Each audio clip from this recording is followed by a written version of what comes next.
এখন আমরা সিএসএস এর div আইডি এবং div ক্লাস এই দুটি বিষয়ের বেসিক ধারণা নেব। মূলত div আইডি হচ্ছে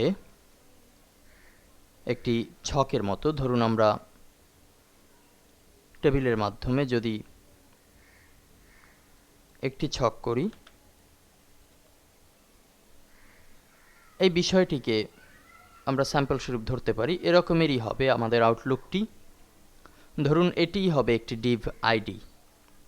সাধারণত প্রফেশনাল লেভেলে কাজ করতে গেলে যখন এক্সটার্নাল সিএসএস ফাইল ব্যবহার করা হয় তখন div আইডি ব্যবহৃত হয় এবং div আইডির ভিতরে একের অধিক div ক্লাস ব্যবহৃত হয়ে থাকে। একটি div আইডিকে যেভাবে ডেকোরেশন করা হয় প্রায় কাছাকাছি পর্যায়ে div ক্লাসগুলোকেও ডেকোরেশন করা হয় এবং div ক্লাসগুলো সাধারণত ফন্ট বেজ হয়ে থাকে, অর্থাৎ লেখাটির আকার আকৃতি পরিবর্তনের জন্য, মার্জিন প্যাডিং পরিবর্তনের জন্য div ক্লাস ব্যবহৃত হয়।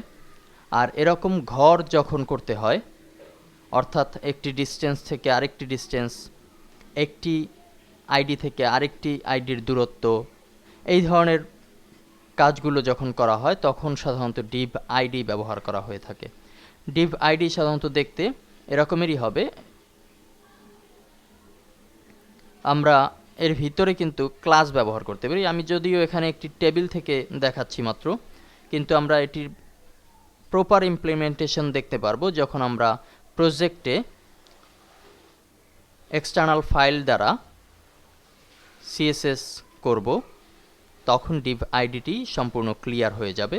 আর div ক্লাস তো আমরা এতক্ষণ দেখলাম যে কিভাবে ফন্টের পরিবর্তন ঘটানো যায়, এগুলো মূলত সব div ক্লাসের মাধ্যমে হয়ে থাকে এবং ইন্টারনালি যখন আমরা সিএসএস ব্যবহার করি তখন সব ক্ষেত্রেই ক্লাস ব্যবহৃত হয়ে থাকে। ধন্যবাদ।